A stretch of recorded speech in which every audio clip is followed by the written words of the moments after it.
So the beautiful, the wanginess continues in this episode of JoJo Part 4. This episode was hype beyond belief, I must say. This episode had Star Platinum just doing what Star Platinum does best, and it was so freaking fun to watch, I must say. We even saw Koichi's stand Echoes evolve once again into something pretty freaking fantastic. And yeah, I must say, I'm completely happy with this episode. I am now fearing whether or not Jotaro will really get out of the situation completely okay. Until Jose gets there, he's pretty much in trouble. It's really the main thing you kind of get. You're kind of fearing because he is completely incapacitated. He ain't doing jack. He ain't gonna do Zal World anytime soon. He is out of commission. But really, this happened to be the episode to allow Koichi in the second half to shine, allow him to actually kind of grow, allow him to use his smarts, allow him to go Super Saiyan level 3 and actually take out the competition. Which he kind of does. In essence, Echoes Act 3 does kind of come to the rescue, does kind of save their lives in the end.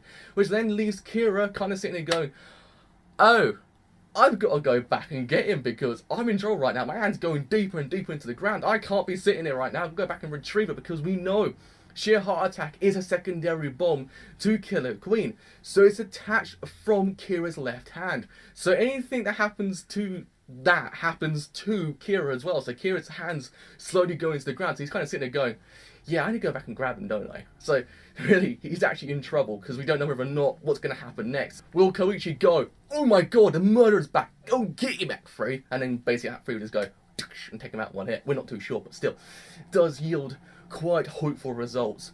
But really, this episode was bloody interesting because we got to see character growth from both Koichi and Jotaro.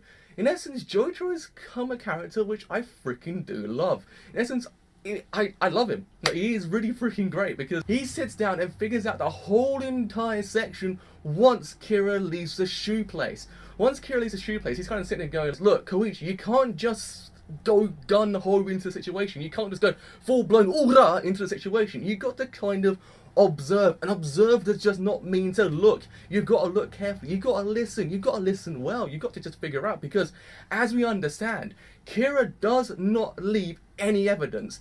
He will destroy all evidence because he's invaded that whole entire idea for the last 15 years. So he ain't gonna do it just now. He ain't gonna go, oh well, I'll just leave some evidence this time. No, he ain't. So the stand afterwards is still in there. So sheer heart attack is still in there. We gotta figure out where he is. If you don't, we're all gonna die. So really, that's what the main thing was. Then trying to find out where sheer heart attack is to kind of survive. And that's when Koichi's kind of hot-headedness really comes into the picture. In essence, I think Koichi kind of misinterprets what Jotaro is trying to say.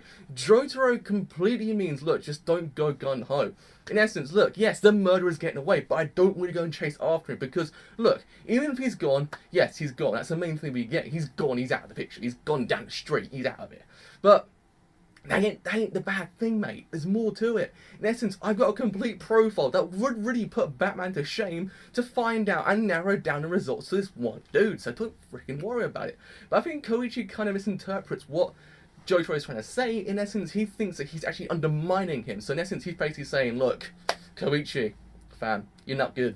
For me, I really think this is actually Koichi's kind of demise. Because really after this, it kind of does then lead into the whole entire idea of what's really going down with sheer heart attack. And it actually really does then lead into the whole entire scene where Jotaro tries to save Koichi and then leads to him being completely incapacitated, leaving Koichi on his own to actually kind of figure out how to actually save both of them, to get Josuke there to actually kind of save him. And really, when you think about it, it was his hot-headedness that really kind of led into this because, again, as I said before, he's kind of thinking that Jotaro is undermining him. And he's like, no, Echoes is not useless, don't worry about it. But it's when he tries to figure out what's really going down with sheer heart attack. That's the main thing, because he's saying, look, Jotaro, okay, fanboy, here it is. Those attacks can't be by someone who is very far away. That person needs to be within 10 meters of this vicinity for those attacks to actually happen. But Jotaro kind of says, no, that's not the case. This actual stand is remote controlled. He is somewhere else. He ain't in this vicinity. The actual culprit has gone. And then Koichi kind of thinking, that's illogical, how would that be possible? Which then kind of leads Koichi to actually kind of send echoes into the sky, saying, look, okay, it has to be 10 meters away, so I'm actually going to find it. He actually does find Kira, but Kira is too far away. And he kind of realizes at that point, holy freaking Christ, that's inconceivable. How can an attack that powerful be controlled by someone that far away? And it's true, because when you think about it, sheer heart attack is completely autonomous.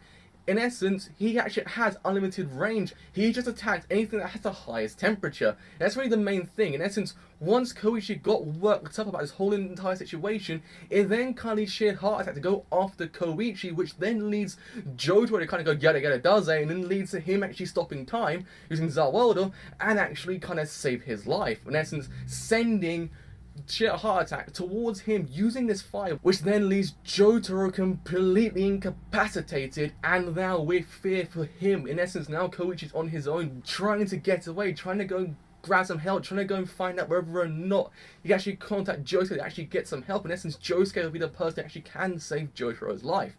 And that's when he actually figures out what's really going down with sheer heart attack. In essence, he actually does figure out, look, as Jotaro said, he actually does go after the things with the highest heat. In essence, he turns on all the lights, sheer heart attack goes after them. The main thing happens in the kitchen. You got to keep note of the kitchen. The kitchen is the main point, because in the kitchen there happens to be an electric stove, not a gas stove.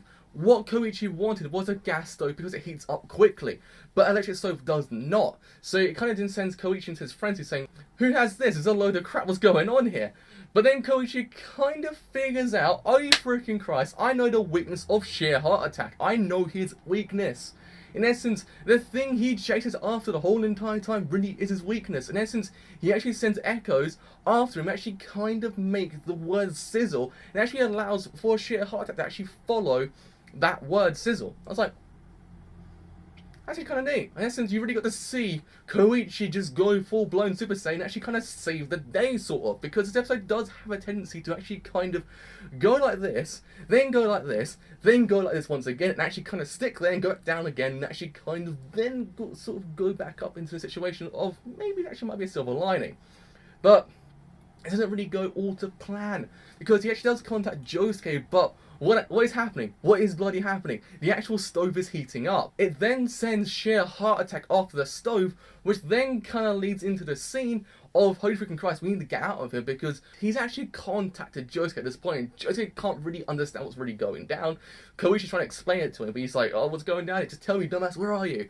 He actually does manage to actually tell him, but it's too little too late, because they need to get out of it. An actual explosion happens, Koichi's really hurt. And it kind of then leads to him to realise, oh my god, Echoes is dead. But then he kind of realises, no, Echoes can't be dead. In essence, if Echoes is dead, I'm dead. So it actually might be like last time. In essence, at that point, he actually does evolve. And he actually turns out to be a pretty freaking cool lad.